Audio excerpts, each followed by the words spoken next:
Welcome to another episode of Hood Felony. People that deserve to be on this show, yeah, you deserve a hood felony. So we got LA Mayor Karen Bass, the company Lineage, and the City Council of Boyle Heights all deserve a hood felony. All deserve a fucking hood felony. People are getting sick, and it's something about the infestation of the flies from the warehouse that burned for all those days. It's crazy. Aftermath. It's crazy. Bottle flies on the Lineage property are dangerous and breed quickly in a heat wave and spread to neighborhoods. Green bottle flies can cause myiasis, which is an infectious disease caused by the flies laying eggs in open wounds of either humans or animals. This disease can cause irritation, ulcers, and in some cases, even death. With a number of flies around the property, it would not be uncommon for anyone in the area with an opened wound to contract myiasis. Now, if something isn't done the right way, what happens? People are going to die, Morgan. It's been 6 weeks now since the black smoke billowed over LA's Boyle Heights.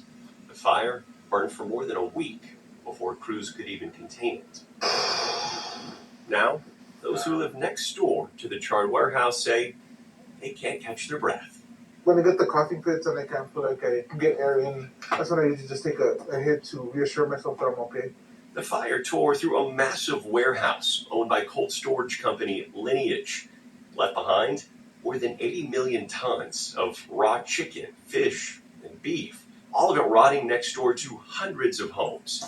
On the day we drove in, the temp already topping 90. You get that summer heat combined with that contaminated food, bring in the flies. It's like this gross, melting, chemical nightmare. Now in this working class, predominantly Latino neighborhood, as if the smell and the flies weren't bad enough, the Samaniego family are all battling different symptoms. They say stem from the fire. Last night I had to go to the hospital because I was having a lot of breathing issues. They had determined that due to the environmental factors that my respiratory issues were most likely caused by the pollution in the air. The nosebleed started around roughly a week after the fire. To the doctor, they told me that it was because of the air. The air was bad. I see him with this nosebleed and the bathroom sink filled with blood. It's like, this is not right. It's inhumane. Just a few blocks away, registered nurse Alexander Panis is seeing the fallout firsthand. He's now treating up to 15 patients a day with symptoms that he says are strikingly similar. Headaches, eye irritation, nose irritation, nasal congestion, throat pain, and cough. Some of them have been vomiting from the smell. Treatment helps, but Panis says only goes so far when the very homes patients are living in are next door to the rotting remnants, still inside the warehouse. If there's like a significant group of people complaining for the same thing like over and over, that is a cause for a concern. That concern sent this group of residents to the County Board of Supervisors this week to vent frustrations about the impacts of the fire. Just because this is a private company, they can't take their own sweet time to removing this. Many of them are angry with LA Mayor Karen Bass, who didn't issue an evacuation order after the fire. Instead, she declared a state of emergency and told residents to shelter in place. It is not necessary for mandatory evacuation. Is the air dangerous?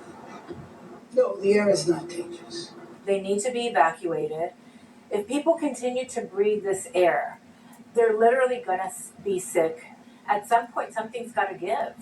But evacuating requires money. Airbnb has already pledged more than $1 million in temporary stays for residents, and Lineage has offered hotel vouchers. But residents told us that it's only a Band-Aid type solution. As of last weekend, about half the debris had been cleared, according to Lineage. Now, many want to leave until the entire mess is cleaned up. We don't have either the resources, the funds, or the capacity to do so. As a mother, I feel defeated because there's so much that only I can do and provide. For Rosa's family, their first week away was at a shelter. Then vouchers covered a hotel. Airbnb housed the family for the next 10 days. But now, they're back home with no health insurance, frightened for what comes next. I don't know if I'll go back to the hospital. I don't think I want to leave my family with any medical debt. I would much rather prefer to die than to leave them with a debt like that. Do you believe you will be okay if you stay in your home? No, No. no. No. If in such a short period of time we're getting sick, now if we wait for a longer time, how much sicker are we gonna get?